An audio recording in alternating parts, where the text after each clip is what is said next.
Eh, Sebelumnya, karena kemarin saya baru balik dari umroh, saya sempat terfikir dan baru kemarin saya terfikir, ini saya sharing dengan Anda semua, mungkin bisa ada manfaatnya.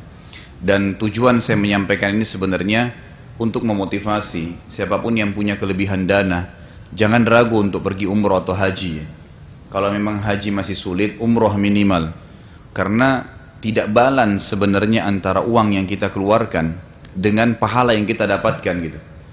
Selama saya kuliah di Madinah dulu, kurang lebih saya 7 tahun di kampus dan seringkali interaksi dengan Masjid Haram dan banyak fadilah tentang Masjid Haram sendiri yang saya pelajari. Saya tidak pernah terlintas seperti kemarin untuk umroh gitu.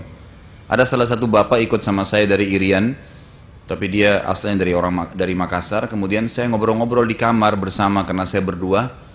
Saya bilang, Pak Haji, kalau dipikir-pikir sholat di Masjid Haram ini 100.000 pahala loh.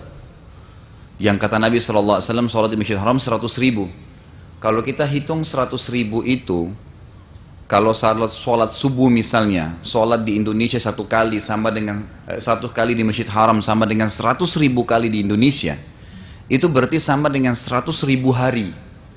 Jadi kalau 100.000 hari itu dibagi jumlah hari per tahun 365 hari, itu kurang lebih 274 tahun.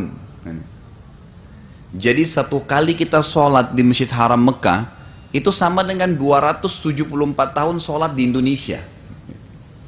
Kalau dibagi, ini baru satu sholat ya, baru sholat subuh aja misalnya. Nanti sholat duhurnya sama lagi. Sama dengan 274 tahun sholat di Indonesia duhur, kalau satu kali duhur di Masjid Haram. Asar begitu, maghrib begitu, isya begitu. Kurang lebih sekarang program umroh kalau travel itu 4 hari di Mekah. Kalau 4 hari ya tinggal dikali, gitu kan. 274 tahun dikali 4, gitu kan. Itu besar sekali. Itu kalau sholat sendiri. Kalau sholat berjamaah dilipat gandakan menjadi 25 kali lipat. Jadi itu kita bisa dapatkan ribuan tahun hanya dengan sekian hari. Saya katakan sama beliau kemarin, coba dibalanskan uang yang kita keluar 2.000 sampai 3.000 dolar. Bagi dengan 100.000 hari. Kira-kira kita keluarin berapa rupiah per harinya? Tidak ada nilainya gitu. Ya, tidak ada nilai sama sekali uang yang kita keluarkan dibandingkan dengan kita ibadah di sana.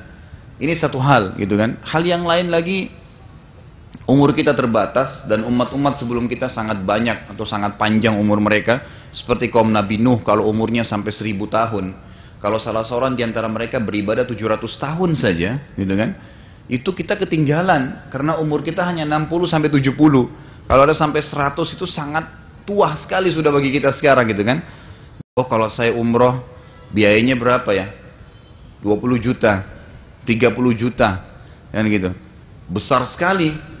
Pikiran kita seperti itu ya. Padahal sebenarnya Anda lupa ada sebuah hadis Nabi SAW yang berbunyi, sesungguhnya, ya ini jaminan. Hadis sahih riwayat Al-Hakim, sesungguhnya haji dan umroh itu akan menghilangkan kefakiran dari seseorang seperti api menghilangkan karat dari besi. Jadi umroh dan haji itu membuat kita kaya sebenarnya, sedang investasi kepada Allah untuk membuka pintu kekayaan. Itu hadis sahih gitu kan. Jadi banyak orang tidak sadar itu, makanya tidak ada orang yang pulang umroh haji itu jadi miskin. Kalau kita istilahkan Indonesia, ibu haji dan pak haji biasanya paling tidak hidupnya cukup gitu kan. Jadi itu karena memang ada pengaruh daripada umroh dan haji tadi.